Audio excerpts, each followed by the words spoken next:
Are you checking if you have sensitive nipples? Huh? Are you checking if you got sensitive nipples? Yeah. Are they sensitive? No. No, that's why are you still rubbing them. Because I want to see. I hardly feel anything. You're gonna have some pointy ass nipples for the episode.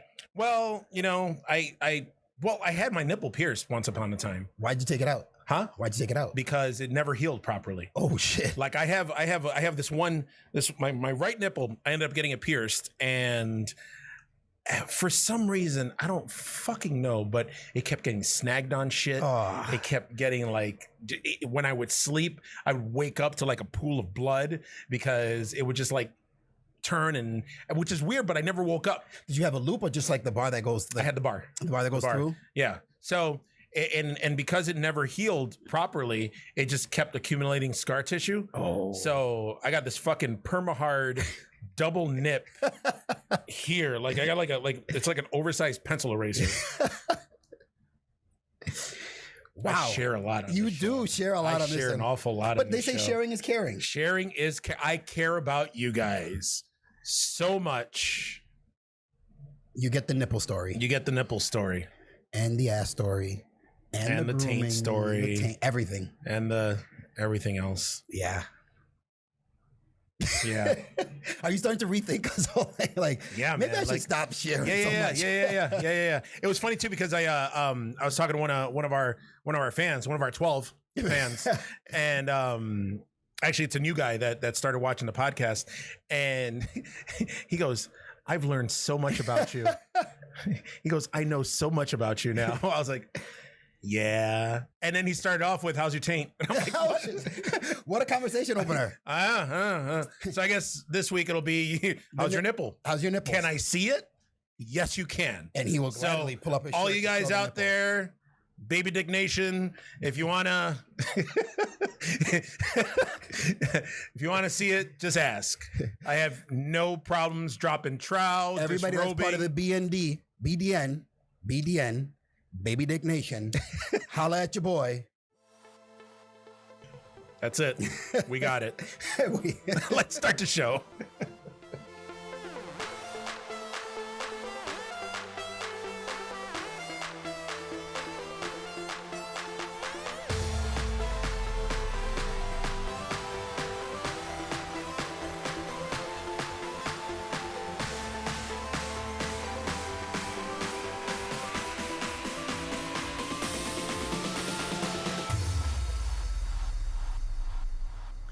All right, everybody, welcome to another episode of Geeks That Lift, where we bring you everything from comic books, horror, and of course, the Geekverse. I am one of your hosts, Mark the Freakin' Reekin' Williams, joined by Mutated Nipple Coconut.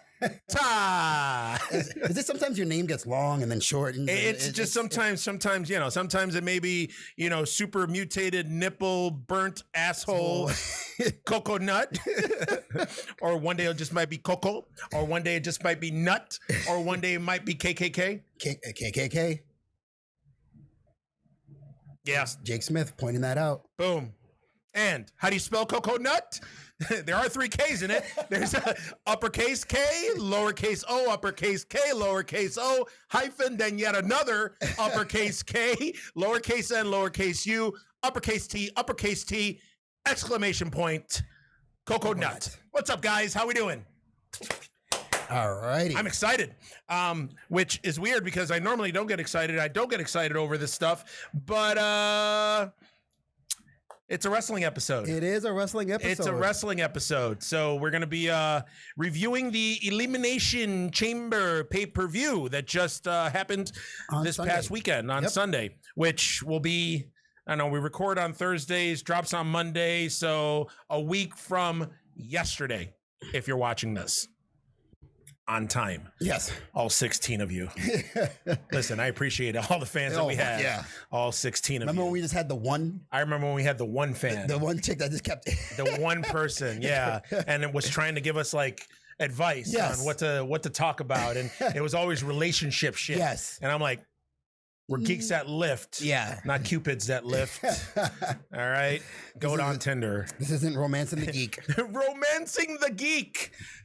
Coming soon on the Beefmaster Network. So, all right, let's get down to it. So, they WWE had one of their big pay-per-views, Elimination Chamber.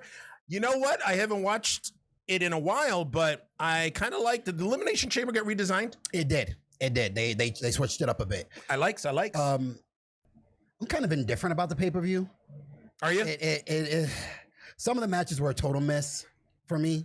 Okay. There were some good matches. I'm not gonna lie. The Daniel Bryan and what the hell's that dude's name?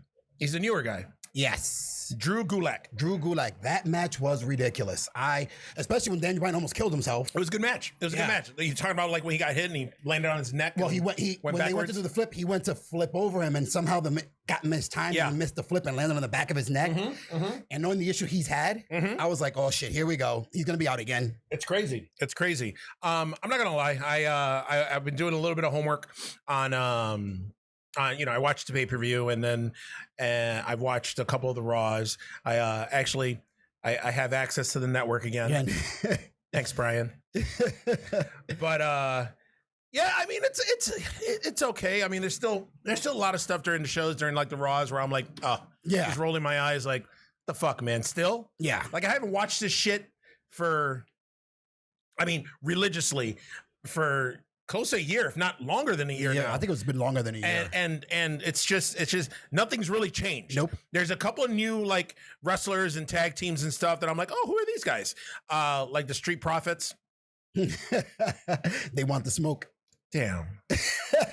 You can't get more stereotypical than that. That's it's you know what and it's funny when one of my clients and friends brought it up and I was like, you're right.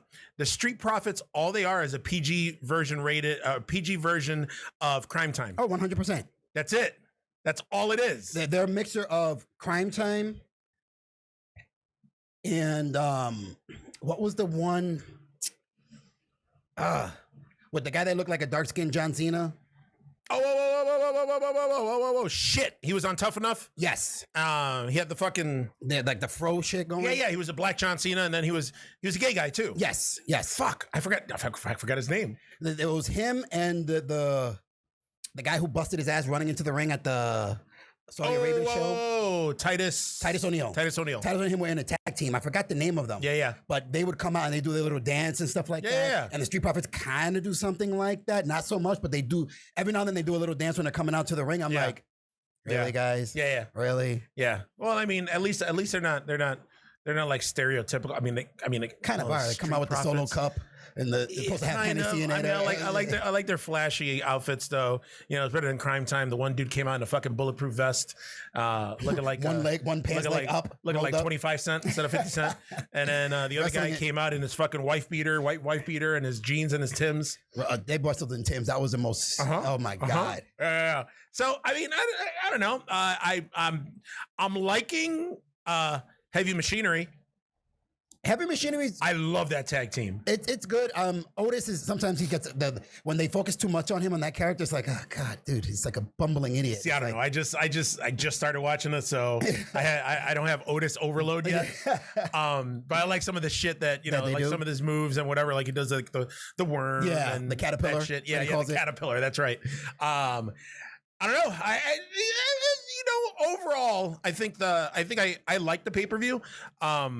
For the most part, the only match that I didn't like was the women's elimination. I mean, we'll talk about that. I figure we'll just go down the line.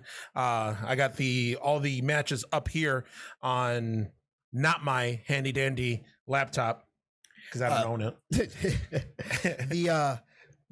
See, my issue with the Viking Raiders. Yeah. Which formerly known as War Machine. Viking Raiders versus Zack Ryder and Kurt Hawkins. Formerly known as War Machine. You know what? This is my problem.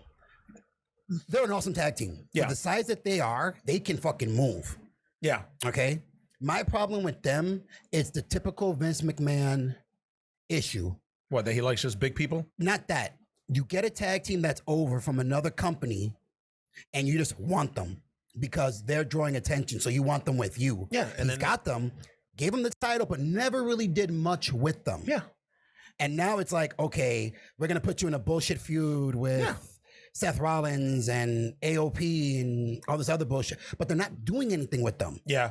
Like they're not creating the monster that they could be. You know what I mean? They're two big athletic guys that I think can be along the lines of, say, Demolition, the Road Warriors, and do that kind of like a go in the ring and destroy people. Because they can move better than Demolition. They can work better than Demolition. Yeah. And they can work better than the Legion of Doom. Well, a lot of tag teams can work better than Demolition. Yeah. Fuck yeah. But they're not giving them much. They're really not giving them much to do. Most of their matches have been, again, against, Zack Ryder, things like that, or just in 4-man tag team matches and 3-man tag team matches. And you're kind of losing them in the shuffle in that point. Yeah. I mean, I can't believe that Kurt Hawkins and Zack Ryder are still fucking employed with the company. Oh, fuck yeah, dude. Like, that's crazy. Yeah. That's crazy to me. Like, there's a lot of these guys that are like lifers that are in there that don't really get like a push. Like, Zack Ryder hasn't gotten pushed since he was like internet champion a few years back. Well, he had the Intercontinental Champion for like a day. When? Well, a couple years back. Oh, okay. Yeah, that's what I'm saying. It was like last year, the year before, he won it at, I don't know if it was SummerSlam or WrestleMania in a ladder match. And then he lost it the next night on Raw to The Miz. Oh, okay. And then Kurt Hawkins, I mean, the last time I watched the program, he was like, he was Chuck Norris type. He had like a losing streak. Yeah. And that was like his claim to fame. Yeah. That he lost like every fucking match. Yep. All right. But that was like the first match of the night. Oh shit. What happened here? Next, Daniel Bryan versus Drew Gulak. That was a great match. Woo. That was an awesome fucking match. Watching that match is why I tell people I like wrestling. That's the kind of wrestling that I grew up on. Mm-hmm. Matches like that, there's crowd participation, you're drawing heat or you're getting the cheers. But as far as the in-ring action, you're telling an awesome fucking story. Yeah. You know what I mean? That match, if you want to talk about the story level and the work ethic in the ring, Bret Hart, Shawn Michaels in the Iron Man match. That's really? where they were going. They didn't get lazy. They didn't rest. They were going move after move. It was a good storytelling match. Mind you, a couple of botches in there. Yeah, there were. But overall, awesome fucking match. It was a technically sound match. I liked it. Yes. Like, I didn't even know who the fuck this Drew Gulak guy is. But to me, he seems like he's a younger, a little better Daniel Bryan. Yeah. I mean, he's got the beard. He's got like the look. He's a little taller than him. But, Daniel Bryan is like your height. There we go with the short comments again. See? Yes. He's always got yes. Yeah, you had to do the yes. Yeah. But yeah, I mean, it looked like it's good. I liked it. I like the fact that I was okay with when WWE, after like Triple H kind of pretty much took over and he started pushing like the smaller guys and the technical wrestlers and stuff. I like that. I like a good technical wrestling match, but I mean, I'm also old school where I still am kind of behind Vince McMahon's vision of just having fucking these huge monsters of men just fucking going at it and and just beating each other to a pulp. And these are like guys that you looked up to, like guys that you were like, holy shit. They were basically, gods. But the thing is, in my view, there's a time and a place, right? Yeah. You know what I mean? Like, yeah, you can have the guys like the Braun Strowmans and the Brock Lesnars and I mean the Kanes if you want to put them on the big show, big guys like that. Yeah. But again, you can't build your whole company around that. And for a while, that's all Vince McMahon wanted. He wanted the big guys, big guys, and the smaller guys kind of got lost in the shuffle. Yeah. But the small guys, if we've learned anything, going back for you fan viewers, to WCW, the smaller guys are what's going to keep asses in the seats. Because the action is faster. Yeah. It's a faster paced action. It keeps you drawn in more to it. The big guys, they're a little slower. Everything's more impactful. Yes. But it's a lot slower match. Super slower. You know what I mean? That's why in UFC, like when you watch matches, like the heavyweight matches are boring as fuck. They're two big guys lugging the lighter weight matches. Those are the guys that are flying, that are throwing, that are just fucking demolishing each other. Yep. Big guys are just like, yeah. After a minute, they're like, hold on. I need to take a break. Hold on, give me a burger. Cut me. But yeah, this was an awesome match. I would even go on to say that this was contender for match of the night for the whole pay-per-view. Oh, 100%. And I mean, I'm surprised that Daniel Bryan can still go the way he goes after it's, fucking up his neck the way he did. Well, the one thing I like about Daniel Bryan, I mean, of course, his teacher is one of my favorite wrestlers ever. But he's like the only one. The only one, because Lance Kincaid, I think his name was for a bit. Yeah. He disappeared. I think he died. He killed himself and committed suicide or something like that. Did he? Really? Yeah, years ago. He died of an overdose or something like that, a heart attack. Didn't he had a tag team with the dude that looked like the Murdoch guy. Duke Murdoch's son. Yeah. Yes. Yeah. Yes. Because he looked like a younger Larry the Cable Guy. Yeah. He had the fucking hat, the redneck shit. thing. Yeah. Huh. They were both like students of Shawn Michaels, and only Daniel's the one that Kincaid died? Yeah. Really? Years ago. This had to have been. You were still watching wrestling faithfully when this happened. I have the figure. I have the Murdoch Kincaid figures. Yeah. Where he has a cowboy hat. Yep. And he looks like this. Yeah. And then the Murdoch figure was like. Yep. Wow. I think it was like a heart attack or something that he died. Oh, really? From. Yeah. Well, that's what happens. You play with matches, you get dead.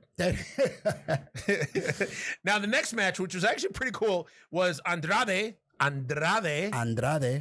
say that even though he's Mexican. Humberto versus Humberto Carrillo for the U.S. title. I like this match. It was a good match. My biggest thing is I'm not such a fan of Andrade. Why? I don't know. Because he's fucking Charlotte? No, I just don't know. It's like I'm not that much of when he wrestles somebody like that can go his style, I like it. Yeah. Like when he wrestles the Rey Mysterios or the Ricochets or Humberto, he can go. Yeah. When he wrestles somebody who can't wrestle like that, his matches are pretty fucking boring. That's not his fault, though. But you have to be able to adapt, though. Don't you think? I guess. Yeah, you know what I mean? Right. You got to be able to carry. If you're the superstar, if you're the person trying to draw the heat for the match, you have to be able to draw that heat. You have to be able to keep a match going, to carry a match. I get it. You know what I mean? So a lot of his matches, like sometimes I'll just like fucking switch the channel. If it's not against Rey Mysterio or any of these guys like I mentioned, the matches fall flat. Like there's no high point to them. So if it's not against a fellow Mexican. Well, Ricochet, Mexican. I don't know what the fuck Ricochet is. I don't know what the hell he is. Ricochet, what are you? All right, Prince Puma. What are you? Yeah, what are you? Prince Puma. But yeah, this was a good match too. Like the back and forth, the high spots, just everything. And I like this fucking Humberto guy. Humberto, he's a fucking he's good. Actually, he's a bit of a pretty boy, but he's his uncle used to wrestle in WCW. Really? Yeah. Oh, Jesus Christ. There's another wrestler. I don't think Jesus Christ was a wrestler. He might have been. He was a zombie. Corona. Zombie Jesus. Coronavirus. There's another wrestler that's on the Raw roster that's a Mexican guy that was with Selena Vega too. Oh, really? And that kid is the son of this guy we're talking about now. And he used to wrestle like Rey Mysterio and WCW and all that stuff. It's almost like a Guerrero family. They're all coming in now to wrestle that family. Ah, okay. So fuck it, man. I'm all about the fucking Mexicans fucking coming in and taking over. They put on fucking entertaining matches. They do. So some of the shit they do is I'm one of those guys too. I love high spots. Oh. I love high spots. But then again, remember, we were in the thick of the Monday Night Wars with the cruiserweights. So yeah, those matches were fucking crazy, dude. Yeah. They may have been opening the bell and opening up the show, but they were fucking entertaining. Yeah, they were entertaining as hell. Now, speaking of high spots, that's gonna reach me. Fuck, man, too much coffee. That's gonna take us to the next match, which was the SmackDown Tag Team Elimination Chamber match. Yes. So the champs there were Miz and Morrison. Yep. Who, man, I've got such a man crush on John Morrison. Why? Is it just the physique? Is it the hair? Oh, is it the slow motion? All of it.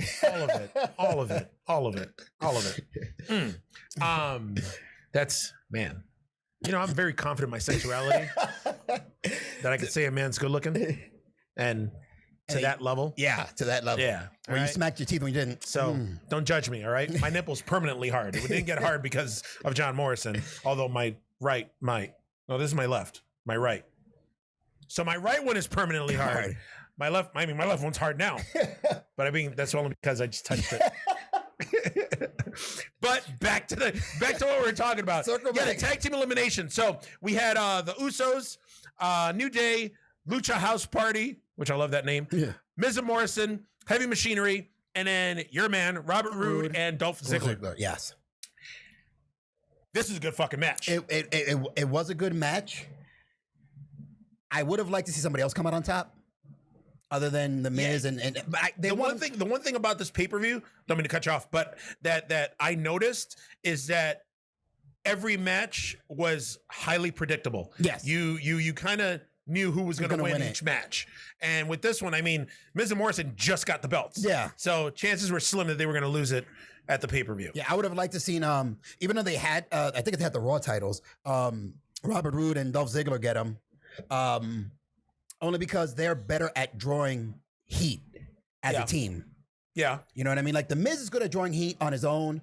Morrison is good at drawing heat on his own. For some reason, when they tag, they're not good at drawing heat together. Yeah. Like, they're trying to start that chant, that hoo, ha, ha.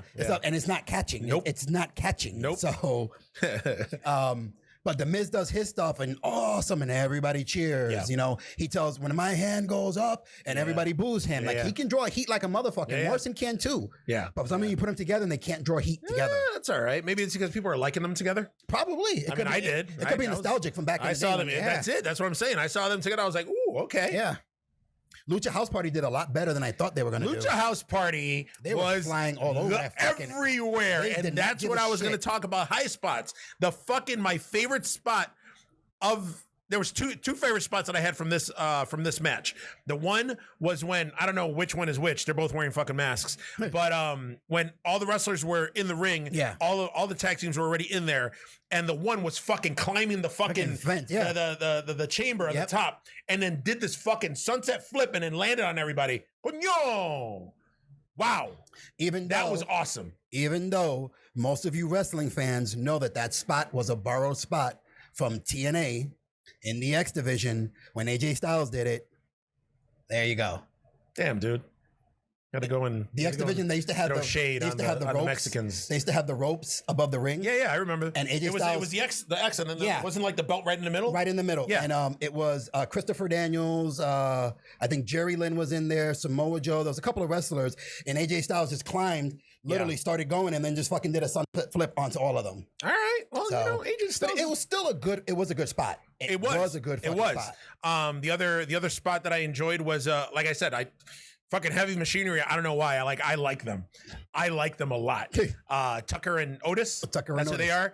I mean, Tucker not so much. You know, he's just your run of the mill big guy. Basically he's pocket sized Braun Strowman. Yeah, pretty much. I think so in looks and stuff. But fucking Otis has got me. He's got he wears a little shirt, but fucking belly hanging out. He does that fucking caterpillar move, but. That fucking spot when he was coming after Dolph Ziggler. And he ran through the thing. And he ran right through the fucking chamber onto the floor. Woo! That was cool. Now, I understand that WWE, they don't put their fucking wrestlers in danger anymore. Yeah. So you saw the fucking plexiglass just fucking bend and then just fly out. Like, it would have been nice if the plastic would have broken or shattered or something. But that was a good fucking match. It was, man. I'm impressed with the Usos. I mean, the Usos, you know, for me, the Usos were, you know, we're peaks and valleys with them. Like, there's sometimes that I like them. There's sometimes that I don't like them. You know, I'm glad that they dropped the whole fucking ghetto fabulous fucking penitentiary. They still do it. Do they? They still do it. Yeah. Oh. The Uso penitentiary. Never mind. Yeah, they still do it. Do they? They cut their hair. Yeah. I mean, but now you can tell who's who because one has a slightly different haircut than the other. But I like them. You know, New Day is New Day. I've always liked New Day. Big E and Kofi. And what, Xavier Woods? Xavier Woods. What do you have? He has an Achilles injury. Yeah, he's Achilles injury, so he's all fucked up. But yeah, I mean, all in all, oh wait a minute, didn't even talk about Robert Roode and Dolph Ziggler. Robert Roode, I still like Robert Roode. Like, see, I like Robert Roode and Dolph Ziggler as a heel tag team because it beckons back to the early 90s, late 80s of heel tag teams. Yeah. Like the heat they draw reminds me, and I'm going to go back to the Brainbusters, which is Arn Anderson and Tully Blanchard, where they would just walk out and people instantly started booing. They didn't give a shit. They instantly started booing them. Yeah. It's awesome. But I think that Robert Roode is a guy who should be a heel on his own. I honestly, you know what? I agree with you because I haven't been obviously I haven't been watching the program in a while. And I think the last time I was still kind of into it was when Robert Roode was still in NXT and did the whole glorious thing, and then he got called up shortly after he got called up to the main roster, and then he was there. I think he was single for a short time. And what happened? I don't know what happened. Did he was he not catching heat or anything, getting any reactions from the audience, or what was going on? Because then they stuck him with Chad Gable, right? Yes. And now he's with Dolph Ziggler. He's not doing the whole, because when he was in NXT and doing the whole glorious fucking shtick, he was entertaining and his matches were top notch and everything, but it's that fucking, I say it's that fucking, that call up, that NXT call up curse, where you're a hot superstar on NXT, and then once you get called up, it's like WWE doesn't know what to do. Don't know what to do with you. Here's the thing. That's two answer response I'm gonna give for that one. First one with Robert Roode. The thing with Robert Roode what went wrong is they brought him up as a good guy. They brought him up as a face. When everybody was like, "Oh, Robert Roode," and you heard me. I said it. You think he's good now? Wait until he turns heel. He's the kind of, like you said it one time. He's Triple H light. Yeah. That's how they marketed him when he was in when Impact. Yep. That's why when they did Survivor Series, when him and Triple H, everybody was like, "This is awesome," because they wanted to see that. Yes. Giving him the baby face persona, it didn't catch. Yeah. Okay. Let him draw heat. If they had brought him up as a heel, he would have fucking hit a home run with it. Yeah. They waited too long. They kept him as a face for too long. He wasn't catching on with guys that were you can't compare him as a face with guys like Roman Reigns, Dean Ambrose, John Cena. These guys are natural born faces. They're the fans are gonna cheer them no matter what or whatever. Robert Roode, people want to boo you. Yeah. So go with it. Yeah. That's why they finally turned him heel. But by the time you turned him heel, the interest was gone. Yeah. You see what I'm saying? Yeah. The fans are kind of given up on his gimmick that to catch it.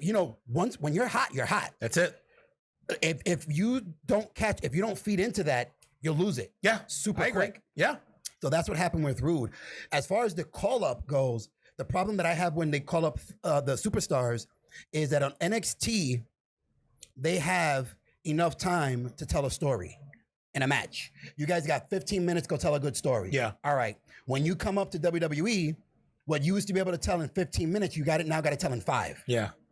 And a lot of guys can't adjust to it. Some guys can. Yeah. Some guys can't. That's why you start seeing a lot of matches, a lot of botches, a lot of pauses in between spots and stuff like that. Especially with the women. I've noticed that more amongst the women that get called up than the guys, but it still happens. I think that's a big thing. It's just when I noticed Robert Roode getting called up, and then the biggest example, two biggest examples I can give you right now, and I didn't mean to cut you off. Yeah, Asuka, and Shinsuke Nakamura. Yeah, huge in NXT. Huge. They were building NXT around these two people. Yeah, they get called up. What have they done so far? What have connection? What have they done? Yeah, you know what I mean. Shinsuke has yet to hold the world title, which is ridiculous. Asuka has yet. Did she? No, she held it for a bit. Yeah. But it took a while for her to get. I thought that would have been an instant thing. Yeah.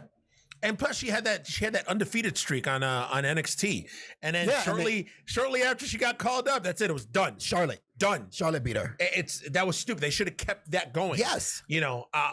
And they both have really good fucking gimmicks too. And it's just, I don't know. NXT, I haven't really caught up too much on NXT. Like I said, I think we talked before.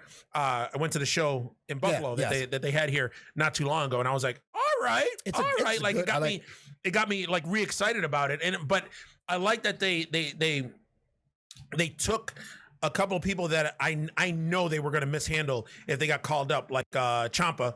Yeah. And who's the other guy? I keep forgetting his name. He used to be his tag team partner, and then they're like bitter enemies. And fuck, what's his name? Why is it? I was just talking about him yesterday too. Were you? Yes. It'll come to you. It'll come back. But yeah, I mean, and they brought and Finn Balor is down back in NXT where he was thriving. Mm-hmm. But he's another one though where I thought he was going to be that breakout one where he was going to break the curse of the NXT call up to the main roster curse. Because I mean, you know, he came up, he was still hot, got the Universal Championship, and then fucked his shoulder up. And then when he came back, it's Vince WWE was like, Vince was already in his big. Vince was back in his big guy mode. Yeah. So you know, whatever. But this match, the Elimination Chamber match, obviously Miz and Morrison ended up retaining their tag team titles, and it was good. It was a really good match. It was a match that kept you entertained. Yes. Then we come to the next match. Aleister Black, who I love, who's another one though, who's super hot in NXT, and I feel now it's kind of like the thing with Aleister Black, and I'm going to tell you right now, they don't know what to do with him. Yes, you know what you do with Aleister Black? Here's the thing: you make him almost like the new Undertaker. I was just about to say that. The entrance that he's using was built for the Undertaker originally. They just never used it. Coming up and all exactly. That shit. Yeah. So he's got the whole dark persona, the music, the candles, the smoke. Yes. The fucking tattoos, the fucking Satan worshiper look. Go with it. Just fucking. His name is Aleister Black. It's fucking. He's named after like one of the biggest fucking Satanists in history. Aleister Cromley, I think the guy's name is. Yeah, so it's not that hard. It's not. Like when remember in NXT, I got his T-shirts and everything. I was like, "Who the fuck is this?" Me too. Like, I got the hand in there. Yeah, with the fucking flaming fingers. Yeah. Like that persona, like me, I like to be entertained. I like characters and I like gimmicks. And this gimmick, and of course, me being a huge horror movie fanatic and horror fan, like this dark shit, fucking turns me on. Like, But on top of that, technically he's a fucking great wrestler too. Yeah. He does the high spots. He does like it all. And for being like a taller, big dude, I mean, he only weighs 215, which. And I like also he's a legit like fucking kickboxer too. So yeah. Like, he's a legit fucking kickboxer. Yeah. So. Like I remember when I first saw like one of his first matches, and just that one move that he does where he fucking flips off either the second rope or whatever, and then lands and sits. Crisscross applesauce. Yeah. That's what the PC. You can't say Indian style anymore. Even though I'm going to say it Indian style. Oh, Colleen's going to be angry with you. Oh gosh, she's gonna be so mad at me. But yeah, he flips and lands Indian style in the middle of the ring, and I was like, God damn! Like he was. It was just. It's an awesome gimmick. This match with AJ Styles, this was another good match. You had two guys who can go. Yes, because we all know AJ Styles can fucking wrestle. Yes, that's it. Put him in the ring. Let them work. Yes. That's the best thing you can do with two guys like that. Yep. Don't get too complicated with it. Just let them work. They put a nice spin with the Undertaker coming and all that shit. But again, the match with just them two, loved it. Yeah. Also, I think AJ Styles works best as a heel. Oh yeah. I think he works best as a heel because he can get away with more shit. Yep. Do more shit. I mean, I don't know what the whole thing with what is it? They're calling themselves the OC. The OC, the original club. Yeah. Oh, that's what it stands for. Yeah. I was trying to figure out what the fuck OC stood for. The Bullet Club, the original Bullet Club. Yeah. Yeah. With Lou Gallows and I was going to say John Morrison. He's such a crush right now. But yeah, with them two guys, like I think they need to back off just a little bit, especially for this. I mean, it's a no disqualification match. They're just trying to push the whole heel thing with AJ Styles because it's what AJ Styles and Undertaker at WrestleMania, right? Yep. Yeah, which I don't even know if we're gonna get a WrestleMania in a few weeks because coronavirus. So. But we're going to talk about that in the next episode about all the stuff that's happening with the coronavirus. But I mean, it was good. I honestly, I love the match when it was both of them working. I could have done without the no disqualification angle with it because they're both technically sound good workers. Oh yeah. If it wasn't for having the OC there, having the Undertaker come out, having AJ Styles using the kendo stick and all that other shit, I think this match could have been in contention for match of the night, just like Daniel Bryan and Drew Gulak's match. When I saw that it was a no disqualification match, I already knew that A, the Undertaker was going to get involved, and B, Aleister Black would win, but at the same time saving AJ Styles. Yeah. Because if Aleister Black beats AJ Styles clean, how do you expect people to believe he's a threat to the Undertaker at WrestleMania? Yep. You know what I mean? So that I knew that, okay, they're building towards Aleister Black's going to win this match. Yeah. And it's going to be something. The Undertaker's either going to, the lights are going to come off. He's going to be spooked. Yes. Aleister Black's going to roll up. Yes. Some way. But Again, predictable. Yes. Like every match, like we said, like But then again, each match was going to be predictable. You know what the problem is with people like us that we've watched wrestling for so many fucking years? A lot of matches are fucking predictable. Yeah. Yeah. This match, I didn't get a chance to watch because I was cleaning my apartment for St. Patrick's Day festivities. But the Street Profits versus Murphy and Seth Rollins. I have no idea who Murphy is. Murphy is Murphy Lee. Oh, okay. They just got rid of his. Oh, no, Buddy Murphy. They got rid of the Buddy, and now it's just Murphy. okay. Yeah. So we got, Montez Ford and Angelo Dawkins. Yeah. The Street Profits. Did we already talk about them? Yes, a little bit. Yeah. Crime Time Light. Yeah. Yeah. So, I mean, how was that match?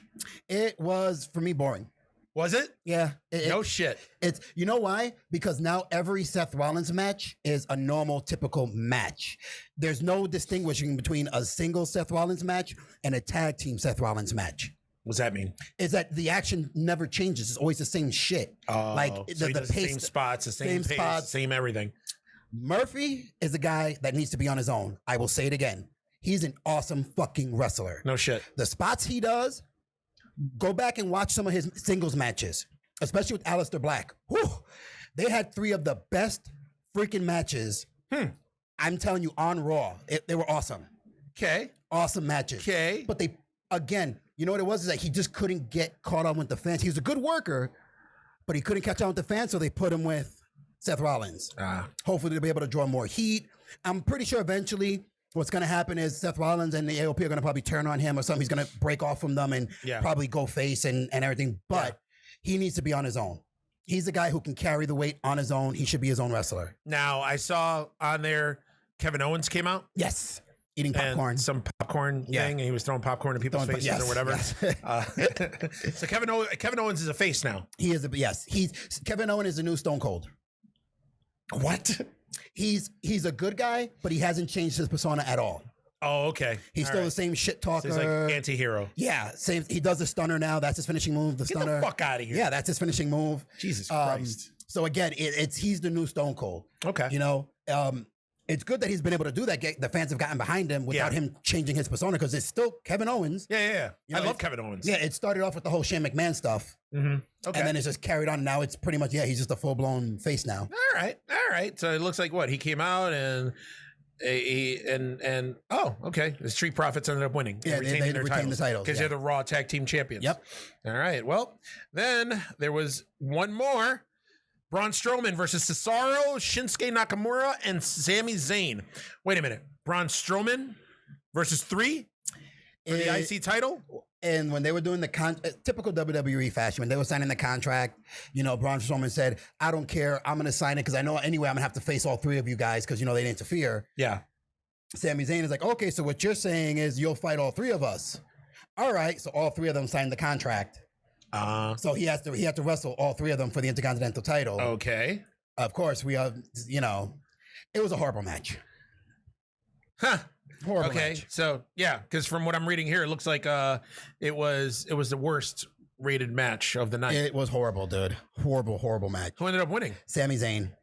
I hate Sami Zayn. I don't like Sami Zayn. I don't like his. He's one of those guys that they gimmick. I don't like his thing. But does he I don't really like have a gimmick? That's the thing. And that's the one thing I don't understand. He looks like I thought he was doing like the whole Irish, with the fucking golf hat and because he has red hair and fucking. I hate his fucking entrance. I don't like him. I don't like him. I don't know why. I think with him, I mean, he's a decent enough wrestler, but I think with him, he rides the Kevin Owens coattails, and ever since Ring of Honor, yeah, and they're best friends or whatever, and they both came out together and all that. But I think Kevin Owens has a personality. I don't think Sami Zayn has a personality. No, I think when Sami Zayn tries to go heel, you could tell it's fake. You could tell it's just stupid. I don't know. It's not catching. It's not. I don't like him. And that whole If he's going to do it, he needs to come up with some other gimmick, something. Just put a mask back on him and let him wrestle again. There you go. All right. So who won? Sami Zayn. Sami Zayn won. Yeah, Sami Zayn's the Intercontinental Champion now. Yuck. No, like I'm gonna watch that. So last match of the night was the match that Stunk the joint up. nobody was talking about.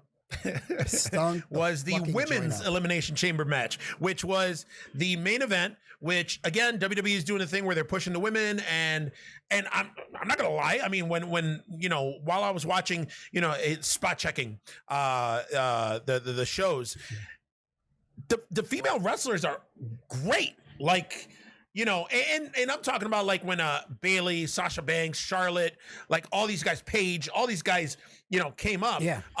Even before that with like AJ Lee and all these female wrestlers, like awesome. They put on awesome, great matches. Yes. Like on par, if not better than the dudes.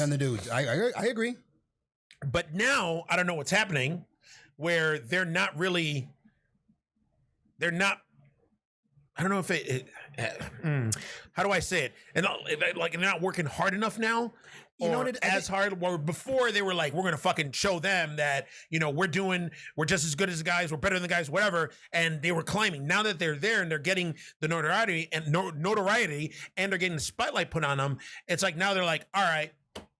Boom. You know what it's like? I think that the women's division now is in a state of flux, which always happens.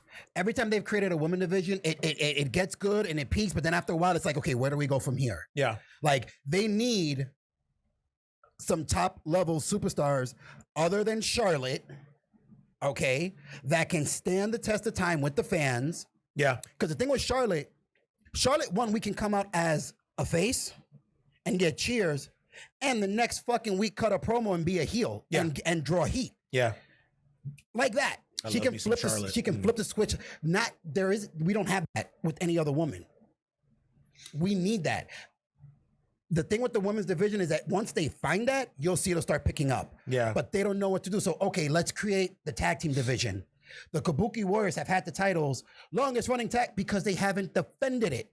There's not enough women to create a tag team division. Yeah. Yeah. Okay. Right when it created, you had Nia who went out on an injury. What was her? Tamina went out on an injury. Mm-hmm. Beth Phoenix was only part-timer. Yep. Natalie, she wrestled mostly by herself. Natalia. So, the Bella Twins were gone. Yeah. Alicia Fox, she's a nutcase. She's all over the place. She's suspended for so long. Yeah, sometimes she's suspended, sometimes she's wrestling, and it's all over the place. So there really isn't many women to form tag teams with. Yeah. You know what I mean? So that's why now the Kabuki Warriors, they have the titles. They had Paige as their mouthpiece. Yeah. But then they got rid of Paige and just had them on their own, and like, okay. I can't even imagine what their promos are like. All in their language.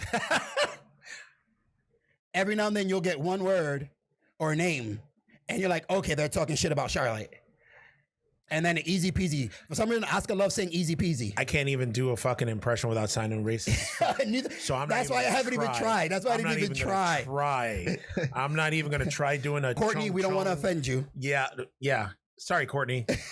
We know you're Chinese. But I mean, let's see. So Women's Elimination Chamber, we had Ruby Riott and Natalya, Sarah Logan, who I don't get Sarah Logan, Shayna Baszler, who female Brock Lesnar, you are not. Yeah. Liv Morgan, who I always get her confused with Mandy Rose. And Asuka. So you would think based on that lineup, I mean, for me, you would think that it would be everybody gets eliminated, like Natalya first, because you know what? Yes, member of the Hart family. She's been around forever. She keeps trying to make herself or keep herself relevant in the women's division. That's fine. But my personal opinion is she needs to step down and she needs to like become a road agent, an agent, or something. All right, you had your time. You had your, was she a women's champion? She was a women's champion once or twice. She was a Divas and the tag. Okay, you got your belts. You're good. Enough's enough. Give somebody else a shot. Yeah. I watch Total Divas. That's how I know. That's how I still keep up on stuff. I didn't stop watching Total Divas, and just her tantrums that she has on there kind of annoys me and irritates me. Like, you know what? okay, yes, you were a pioneer. You were there in the beginning. Like, there's other people, there's other up and comers coming up. Give them a shot. All right. Stop taking their spot. Exactly. That's how I feel. But, you would think that Natalia would get eliminated. Then Ruby Riott. I like Ruby Riott. Sarah Logan, again, I just said, I don't understand. Sarah Logan, is from what I've seen, the couple of matches that I've seen of hers, I don't understand. Is she technically sound? Is she a good wrestler? She definitely doesn't have the look. No. Like, I don't understand what her gimmick is. If she's trying to be a cave woman or what the fuck? Like, I don't understand. I don't know. Wasn't she part of what group Squad. was she part? Riot She was Squad. part of Riot Squad, right? Yeah. Now, are they not together anymore? Well, they're not together because the Riot Squad was Liv Morgan, Ruby Riott, and her. And now they're all fighting amongst each other. Okay. So it just like, I don't know. I don't know. Yeah, she needs to change her fucking gimmick or something. The thing with Sarah Logan is funny because it's almost like her character is what the WWE has for her. Like they said it. She doesn't care about titles. She just wants to fight. Well, she doesn't care about titles because you guys are gonna never give her a title shot. Yeah. Because she doesn't have it. She's so it's almost like there's nothing interesting about her. There isn't. At all. There isn't. She is Skinner. A female Skinner, a character that we all remember. We all remember Skinner, but what does Skinner ever do? Fuck if I know. I don't fucking know. Nothing. No. And you got Liv Morgan, who's kind of getting a little bit of a push, I guess, now. And you would think like it would have ended with like Shayna Baszler and Asuka going at it, and then who knows? Either way, Shayna Baszler, I am not a fan of. I see how they keep trying to push her as female Brock Lesnar, and it's just not working because she's an MMA fighter. She, devastating in NXT. When I watched NXT, she would fuck everybody up and all that. She has that stupid look, and she's always grimacing and just I don't know. I'm not for it. The thing with Shayna Baszler that I have a problem with is her call up was too soon. Really? I think it was too soon. Honest to God, I think it was too soon. She's an MMA fighter. Yes. Yeah. Not everybody can transition from MMA to wrestling. Yeah. As easily. Yeah. Okay. And for some reason or another in NXT, she was able to draw heat and everything. But dude, when she walks out on Raw, when she walked out at the Elimination Chamber, she got nothing. She didn't get cheers. She didn't get boos. As a wrestler, as an entertainer, you want one of the two. You need a reaction. You need something. To not get a reaction means that the fans don't care. They don't give a fuck. They're indifferent with you. Like whether you're there on the card or not, they don't give a shit. Yeah. And that's what she's getting right now. She's not getting any reaction at all. Yeah. Again, we're going to talk about the match. And, I think the match was going good. There was some really good spots. Yeah. Shayna came in, fucked up the whole match. That's where it went downhill for me. The second she came in. Yeah. Everything went downhill. I did like especially with Ruby Riott and Natalia, they were going at it. They had some good spots there. Yeah. Once Shayna got in it, that fucking it took a shit, man. Well, I mean, from what I see, she came in and just eliminated everybody, and then it ended up with her and Asuka at the end. I'm gonna draw comparisons here. Now it's gonna be a wide comparison, but listen, follow me. Follow my thought process. Stone Cold Steve Austin in the Royal Rumble was eliminating people with ease. Mm-hmm. The heat he drew from just walking around, sitting on the corners, going like this. Yeah. Some people were cheering, some people were booing. Yeah. She was trying to do the same thing and didn't get nothing. No reaction. Yeah. How can you not draw heat from trying to be a cocky bitch? You should be able to draw some kind of heat from that. Yeah. Eliminating, like you said, everybody. She eliminated everybody. The one mistake that she did was she could have drawn some heat, and I'm going to point this out. When she choked out Liv Morgan, because that's how she eliminated Liv Morgan. Okay. She sat on Asuka's cage was right there. She got on the ropes. She had Liv Morgan, right? And she choked out Liv Morgan and then let Liv Morgan go, and then she stood up. Had she taken a page out of some old school wrestlers and just sat there staring Asuka down, that would have drawn her heat. That would have made that confrontation that much more oh, she's waiting for her ass. This is going to get busy. Yeah. But when she stood up and made it a grandioso thing, you took away from a situation and you didn't get anything out of it. Yeah. You couldn't draw the heat that I'm assuming Vince McMahon was probably bitching in the back. Probably. I can only imagine what the people were like the rest outside were listening to in their headpieces. Yeah. I mean, I guess it was the less exciting out of the Elimination Chamber matches. I mean, because like I said, the guys tag team Elimination Chamber that was a good match. Yes. That was a good match. I don't know. I guess these female wrestlers are gonna have to like step up their game. They're gonna have something. To figure out, and do they got to something. capitalize. They got to capitalize on this new movement. I mean, it's not new anymore, but what's gonna happen? What's going on? But you know what's gonna happen is because if you remember when Lita and Trish and China, they were all in the mix with the wrestling and stuff like that. Those matches where you had to see them. Fuck yeah, right? Then they stopped. When it became the Divas division. Those were the I'm gonna go to the bathroom now matches. Yeah. I'm gonna go get something to eat. Break time. I'm gonna go get a beer. Yep. That's what it's gonna go back to. If the women, and I'm not knocking the women because they're awesome athletes. Yeah. Awesome athletes. They can go. Yep.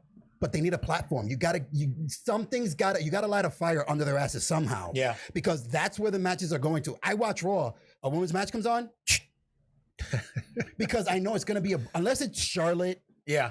Naomi, who can still carry a good match. Yeah. Becky Lynch, who can still carry and cut an awesome fucking promo. Yeah. I'm gonna switch the channel because a lot of, like you said, Bayley, she's not good on the mic. Don't even give her the mic anymore. She can wrestle, but she's the female Roman Reigns when you put a mic in front of her. Wow. Horrible. Natalia, I don't really want to see her wrestle anymore. She's for me, she's like the female Sheamus. I don't want to see them wrestle anymore. Cut it out.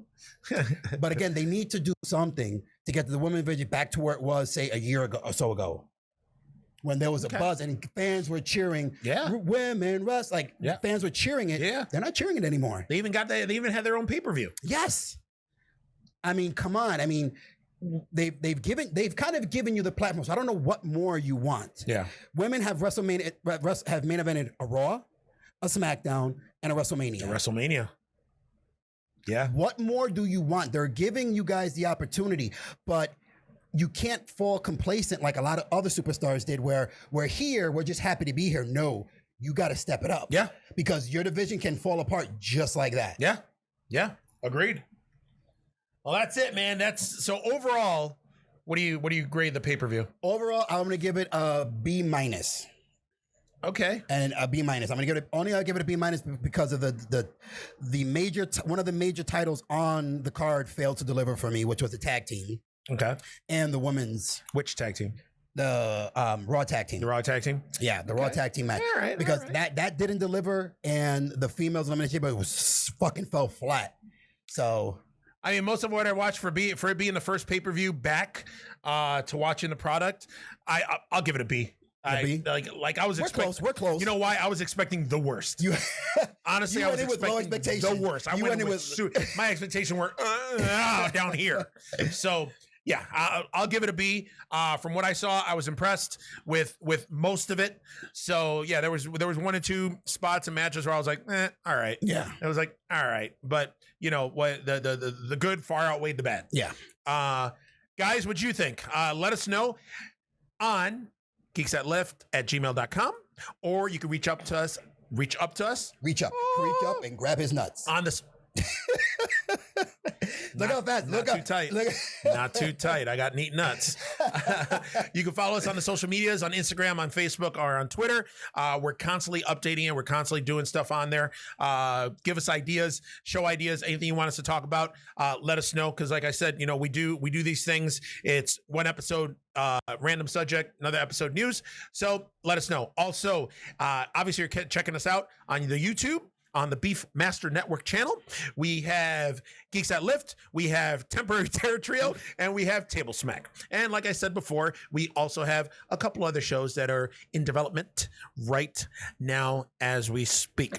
Also, if you guys want, we also have a Patreon. So patreon.com/Beefmaster Network. So that's it. That's all we guys got. God damn, man. Always something, man. Fuck. Always something. That's all we got for this week. So, for the Geeks That Lift, I am Coco Nut, followed by the Freaking Rican. All right, guys. See ya. Peace.